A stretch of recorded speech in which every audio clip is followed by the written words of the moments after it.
Nigeria's power sector remains a significant challenge plagued by structural, financial, and governance issues. Despite reform efforts, the sector faces tariff distortions, transmission bottlenecks, and a 4 trillion liquidity crisis. The inability to implement cost-reflective tariffs has entrenched subsidy dependence, widening the financial gap. Government intervention is necessary to prevent collapse, but the trajectory is fiscally unsustainable without deeper reforms, transparency, and credible implementation. Dr. Muda Yusuf, CEO, Center for the Promotion of Private Enterprise, joins me now. Good morning, sir. Thank you for your time. Thanks for having me. Yes, sir. And I mean, 2 years, almost 3 years after the Electricity Act 2023, would you say implementation has exceeded expectations or exposed new risks? Well, there has been some progress. We have seen the decentralization of the sector. We have seen much more active involvement by some states. We have seen quite a number of independent power producers. We have seen a lot of traction with respect to renewable energy and all of that, embedded power solution and so on and so forth. So some progress has been made in terms of, diversifying the energy mix and in terms of also, getting the states to be more involved in the power sector regulation and attracting more investment. But there's still a whole lot of work that needs to be done because of the complexity of the sector. I mean, let's get into the complexity of the sector. We know that the Electricity Act empowered the states to somewhat create their own markets. And we've seen what has come out of that in certain instances, the pushback from NERC. Would you say that this is a necessary fight that will push the sector forward, considering what has come out of it? Well, it is the way to go, because any system that is too heavily centralized is likely to suffer challenges of inefficiency. So decentralization is a good thing. It allows for more competition. It allows for, the states to also be more creative and more innovative in attracting investors into the power sector. But what is important is to be sure that the states also have the capacity to regulate, because not all the states have that capacity. So the states also should be able to define their own limits, define their own boundaries, depending on the capacity they have to be able to regulate. And the good thing is that NEC, which is the Nigeria Electricity Regulatory Commission, is also available to support the states that don't have capacity to continue to undertake the regulatory regime. It's a transition, it's a reform, it's a journey. It's not something that we can fix very quickly. But I think gradually, we are getting there gradually. All right, and I think it's a journey we'll continue to track.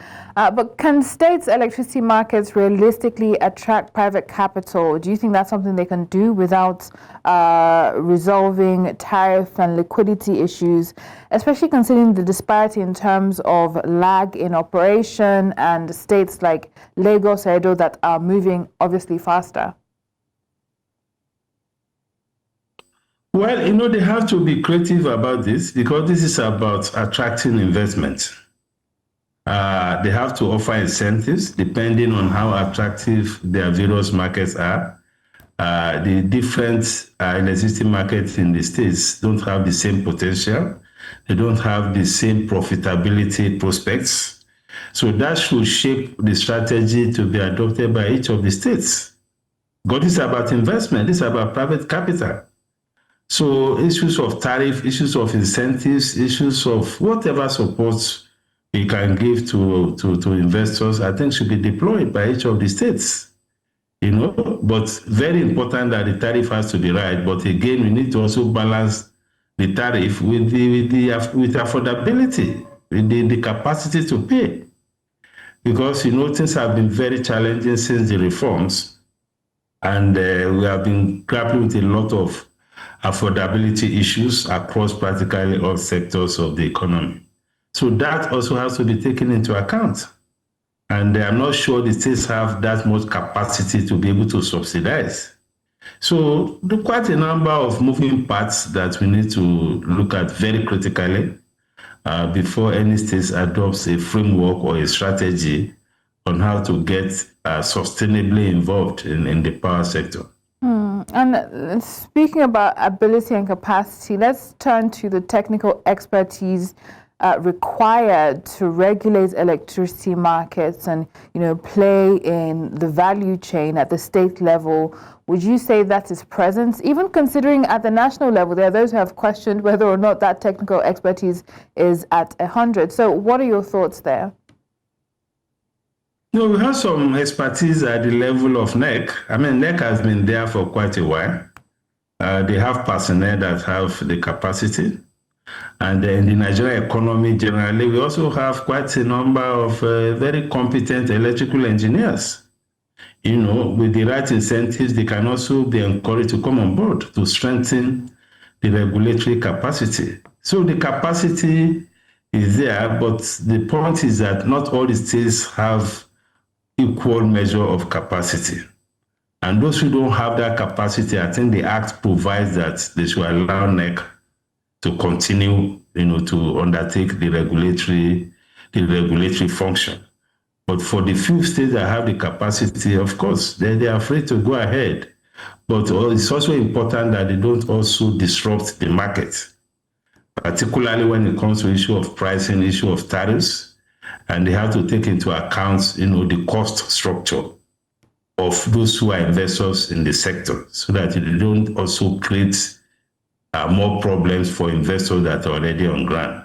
This is a fairly complicated and complex thing that requires very careful navigation, to be able to, deliver the right kind of outcomes. It also requires very robust stakeholder engagement, so that in the process of trying to improve the situation, we don't, create more problems. All right. Both for investors and for the citizens. We're going on a break now, and hopefully when we return, we'll focus on boosting investor confidence. We know driving investment into that sector has been a major challenge. So we'll get into that with Dr. Muda Yusuf. Stay tuned.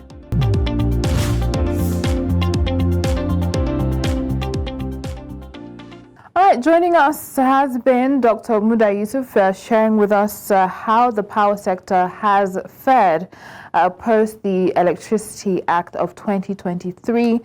Thank you for staying with us. And let's now come to the issue of investment within the sector, especially at the subnational level.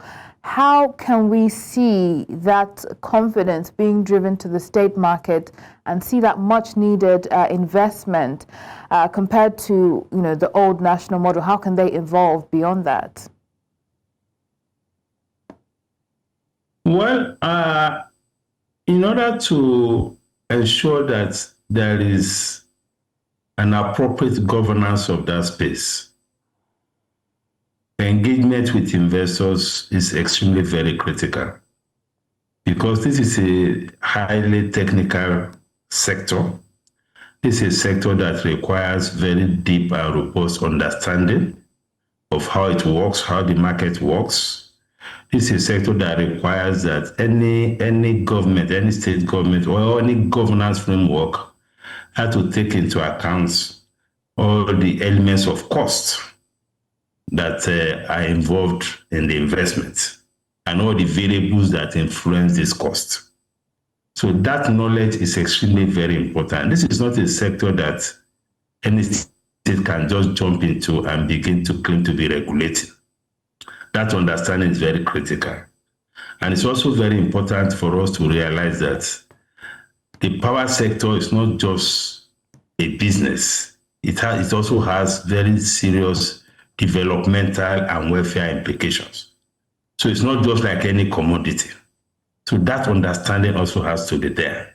So we need to create enough room for those who are investing there to be able to get good returns, to be able to cover their costs and get returns on investment, bearing in mind that the power sector functionality impacts a lot on development, on inclusion, on job creation, and on welfare. These are non-financial, benefits to the economy. So the government, whether at the state or at the federal level, should not be looking at the financial returns, should not be looking at how much tax revenue they can get from them as investors. They should be looking more at how you can get the power sector to be a critical enabler of economic development, of economic growth, of job creation, supporting SMEs, supporting welfare. These are bigger objectives of having a very efficient power sector. So that consideration has to be taken into account by both the states and the federal government going forward as far as this power sector reform is concerned. Let's focus on the DisCos for a moment. What's your take on the poorly capitalized DisCos being able to recapitalize and restructure and then solve? What's your take on what's happening within that part of the value chain? Well, the DisCos, some of the DisCos are extremely very weak. And these are also part of the outcomes of the quality of the privatization framework that brought some of them on board. Some of them don't have the financial capacity. Some of them are highly leveraged. And what I mean by that is that they are running the business based on debt. They borrowed heavily to be able to do the acquisition, which is not the spirit of the privatization.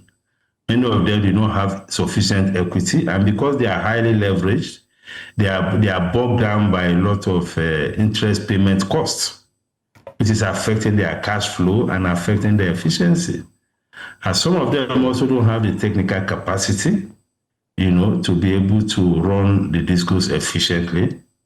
And this has been compounded by huge commercial losses, huge technical losses, weak capacity to invest in infrastructure, and so on and so forth. So that is why for some of them, they have even been taken over because they cannot just sustain the business.